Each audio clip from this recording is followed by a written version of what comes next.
এসে আপনাকে বলতে হবে না, আপনি আমি এমনি জোর নিচ্ছি।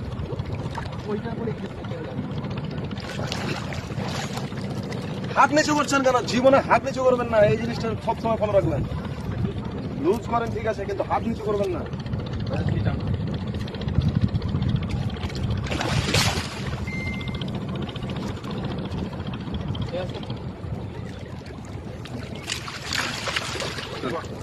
দেখতে পেলেন লুজ করেন। অনেক বড় মাছ। 11-12 কিলো। না না বেশি হবে না। মা পোকা দিয়ে বলো যাও কি অমিত দা কেমন লাগছে? আমার বল অনেকদিন পরে যা হলে ভালো লাগে, আপনি একবার বলেছিলেন খবরটা। ভালো লাগছে এই মাছটি পেলো অমিত দা। অনেক বড়, প্রায় 12 থেকে 14 কিলো ওজনের মাছ।